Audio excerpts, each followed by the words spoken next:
ꯐꯝꯒꯦꯁꯨ ꯐꯝꯕꯤꯌꯣ ꯉꯥꯛꯇ ꯃꯌꯥꯝ ꯉꯥꯏ ꯂꯩꯔꯗꯤ ꯌꯥꯔꯣꯏꯕ ꯃꯤ ꯋꯥꯠꯂꯤꯕ ꯌꯥꯝꯅ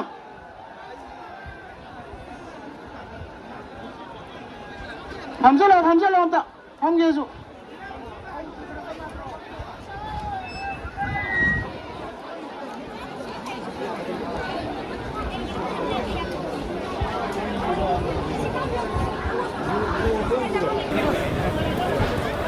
시간을 따비고 정신을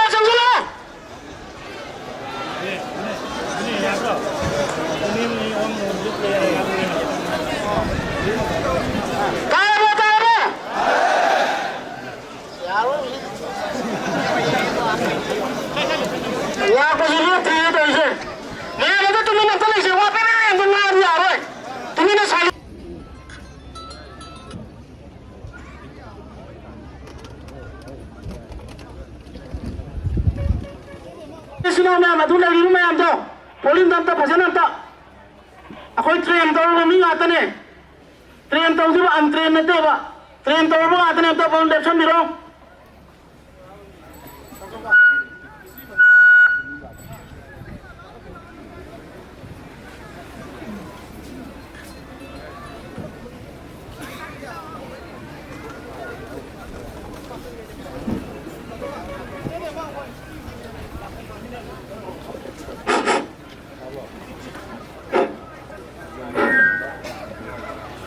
sinausin masise ako'y sahi khudingi tungdasu adum koigi malem sida maitai harap furuna lari makai kaawaidu tungba akan narba numinamani ngasi numi sago thudom na koina haru dragasu taudagasu hena khangnaraba koigi mayam loi khangnaraba ngang machamu khangnaraba numinamni ngasi khongjom lan si numise adubu akoina larikta tamafata khongjom langi waridi suna khake akoi masela matane khongjom lan se koina akhang hai halaman sina tafira fada maski tan kun thama thoide ne afrin ki tan kun ga tare fau songna kiba akoi gi khongjom kita nate ate mafam mayang khangda ade kainau da tungjai madin da ade gi kaksing waridi da thawala thokpam da ade kangla gi hauji koina khangna riba kangla gi maning da riba governor matamam da residence british officer kang gi lefamni sida hana soknaramba lanfam je achung mati yame lanfam se lan se mayam ne na khana mane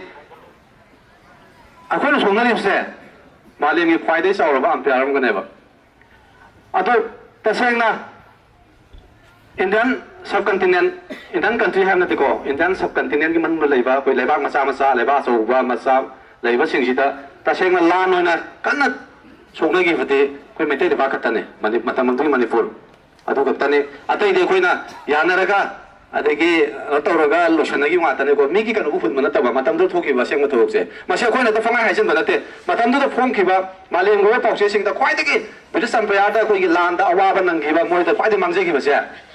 koi gi khol manipur gi anglo manipur wa se sina ina koi gi western gi european gi ade bidi sat gi koi gi pawse sing da matam do da yamna khana article moina thoki ba mase koina ta haisen banate matam do gi malem gi oina na koi gi lan gi mamda nei na ba singna koi gi phong ba se phong gi matungina atu ta gi default law koi haijabani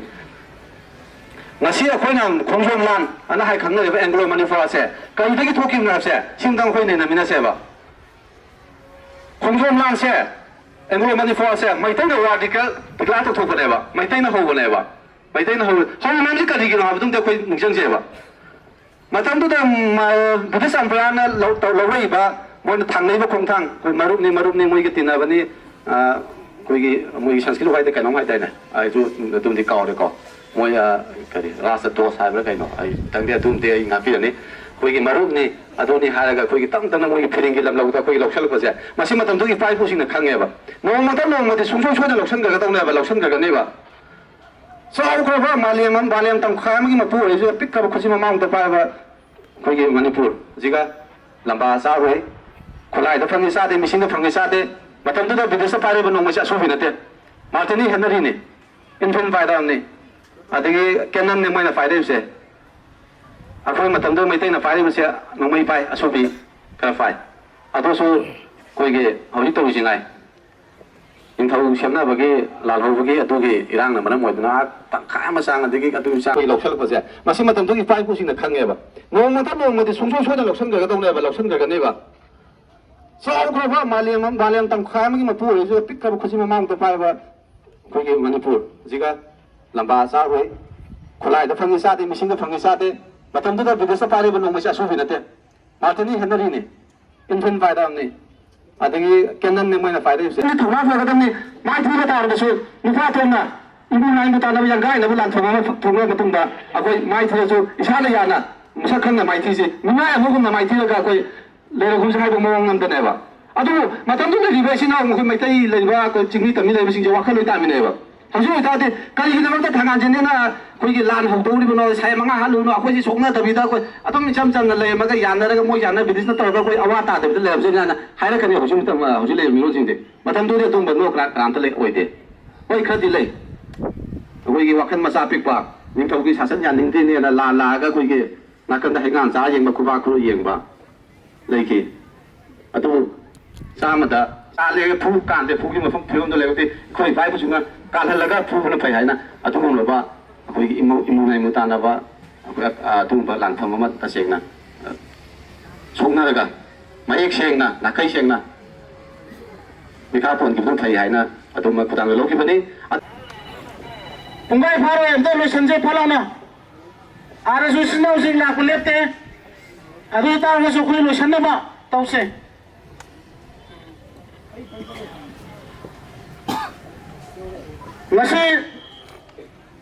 ngasi akhoi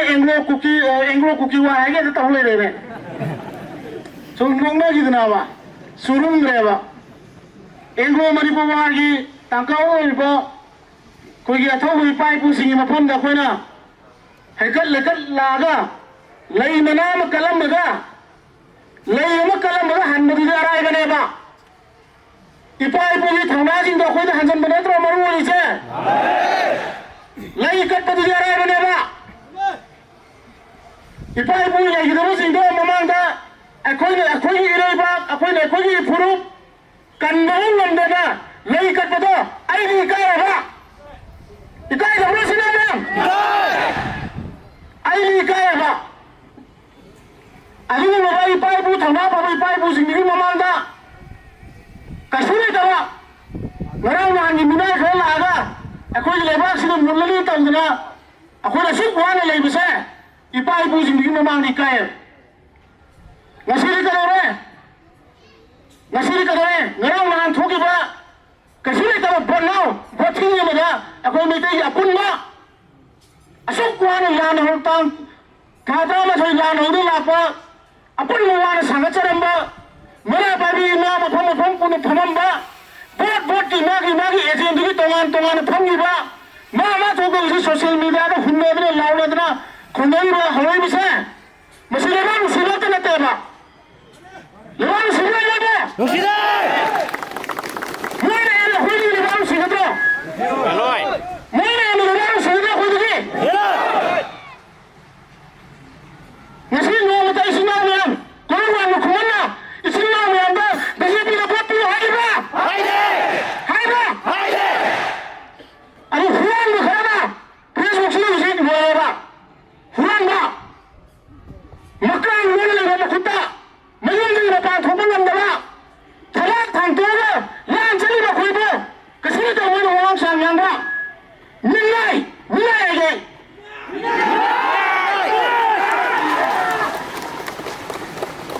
Kasih tu ba? Mana kasih macam peng nama anda ba? Isi ni macam mana tu? Aku ini tu yang mana? Aduh, sinau sini hai jadi begini, alam baik tengok apa sih? Emotion ni, lepas sini nak ni, tolong nate, ini lagi nak ni, aku ini sini nak tanda, ini nak tanda, napi harus nak ni, poster serai ini, ini mana ini kali, ini nak lepra,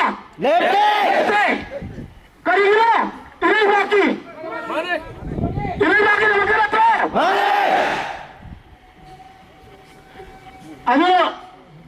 ꯑꯩꯈꯣꯏ ꯉꯁꯤꯒꯤ senior ꯃꯌꯥꯝꯁꯤꯡꯒꯤ ꯂꯩꯔꯤꯕ ꯃꯔꯤ ꯊꯧꯅꯥꯁꯤꯡꯁꯦ ꯑꯩꯈꯣꯏ ꯃꯥꯡꯕ ꯌꯥꯗꯦ ꯆꯠꯀꯗꯕ ꯂꯝꯕꯤ ꯌꯥꯝ ꯋꯥꯠꯂꯤ ꯀꯩꯁꯨ ꯅꯠꯇꯕ MP ꯚꯣꯠ ꯃꯆꯥ ꯑꯃꯅ ꯂꯩꯕꯥꯛꯁꯤꯒꯤ ꯐ꯭ꯌꯨꯆꯔ ꯂꯦꯞꯄ ꯉꯝꯒꯗꯕ ꯅꯠꯇꯦ MP ꯚꯣꯠ ꯃꯆꯥ ꯑꯃ ꯂꯩꯕꯥꯛꯀꯤ ꯐ꯭ꯌꯨꯆꯔ ꯂꯦꯞꯄ ꯉꯝꯒꯗꯕ ꯅꯠꯇꯦ ꯑꯗꯨꯅ ꯑꯩꯈꯣꯏ ꯆꯠꯀꯗꯕ ꯌꯥꯝ ꯋꯥꯠꯂꯤ ꯂꯥꯟꯃꯤ ꯂꯩꯇꯕ ꯃꯐꯝꯗ ꯀꯩꯗꯧꯅꯨꯡꯗ ꯀꯟꯒꯗ꯭ꯔꯥ ꯍꯧꯖꯤꯛ ꯀꯩꯗꯧꯔꯦ ꯑꯣꯖꯥ ꯉꯥꯛꯇ ꯉꯥꯏꯔꯦ ꯑꯣꯖꯥ ꯃꯥꯏꯁꯨꯡ ꯉꯥꯏꯔꯤꯁꯤ ꯂꯥꯟꯃꯤ ꯎꯅꯤꯡꯉꯥꯏ ꯂꯩꯇ꯭ꯔꯦꯕ ꯂꯥꯟꯃꯤ ꯎꯅꯤꯡꯉꯥꯏ ꯂꯩꯇ꯭ꯔꯦ ꯃꯥꯏꯁꯨꯡ ꯍꯧꯖꯤꯛ ꯀꯩꯗꯧꯔꯦ ꯂꯥꯟꯁꯤ ꯀꯟꯁꯤꯜꯂꯛꯑꯕ ꯂꯣꯏ ꯃꯥꯡꯒꯅꯤ ꯃꯥꯡꯉꯣꯏꯗ꯭ꯔꯁꯤꯅꯕ ꯂꯣꯏ ꯃꯥꯡꯒꯅꯤ ꯑꯗꯒꯤ ꯑꯔꯥꯝ ꯇꯧꯔꯅꯤ ꯉꯥꯏꯍꯥꯛꯀꯤ ꯑꯣꯟꯁꯤꯟꯕ ꯉꯥꯏꯍꯥꯛꯀꯤ ꯋꯥꯈꯜ ꯈꯟꯕ ꯇꯨꯡꯒꯤ ꯁꯥꯡꯅ ꯃꯤ ꯌꯦꯡꯕ ꯉꯝꯗꯕ ꯑꯁꯨꯛ ꯀꯨꯏꯅ ꯑꯩꯈꯣꯏ ꯑꯔꯥꯝꯕꯥꯏꯅ ꯑꯄꯨꯟꯕ ꯑꯃ ꯁꯥꯒꯠꯇꯅ ꯃꯩꯇꯩꯒꯤ ꯑꯄꯨꯟꯕ ꯑꯃ ꯂꯥꯛꯑꯕ ꯃꯇꯝꯗ ꯊꯨꯒꯥꯏꯅꯕ ꯍꯣꯠꯅꯕ ꯃꯤꯊꯤꯡꯉꯥꯏ ꯃꯤꯊꯤꯕꯣꯡ ꯃꯤꯇꯜꯂꯥꯟ ꯌꯥꯝ ꯂꯩꯔꯤ ꯁꯤꯅꯕ ꯈꯨꯂꯛꯀꯤ ꯂꯥꯏ ꯁꯥꯕ ꯃꯣꯏꯅ ꯊꯥꯒꯠꯅꯕꯒꯤꯗꯃꯛꯇ ꯑꯩꯈꯣই ꯊꯣꯛꯂꯛꯈꯤꯕ꯭ꯔꯣ ꯃꯣꯏꯅ ꯊꯥꯒꯠꯅꯕꯒꯤꯗꯃꯛꯇ ꯑꯩꯈꯣꯏ ꯊꯣꯛꯂꯛꯈꯤꯕ꯭ꯔꯥ 이래박이 돌아키면서 뭐는 하인이 하시로 하인이 또시로 거기 이래박이 떠보니 뭐래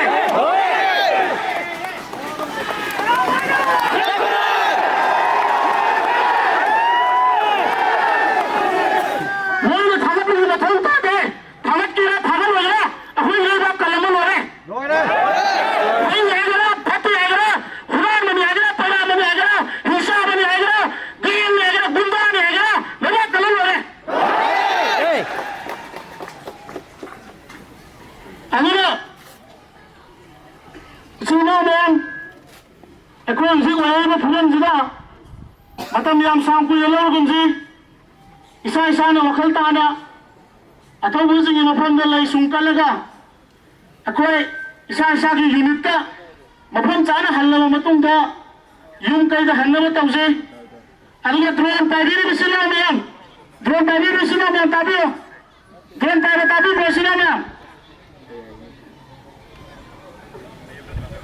ano drone tayo rin sila using drone ta video do drone ni footage do dia tujuh program menung berkhalat pilatnya bahari sino mayam sino to mana siko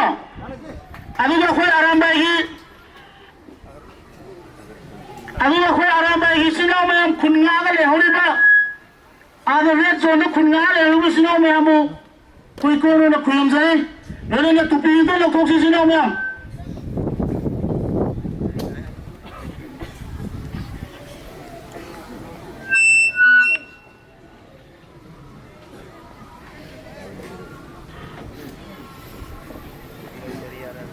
alam ay tano thangolosin seksin philip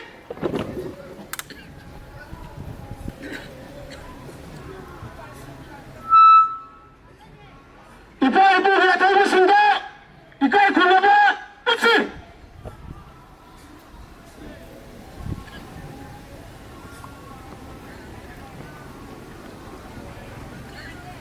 photo philip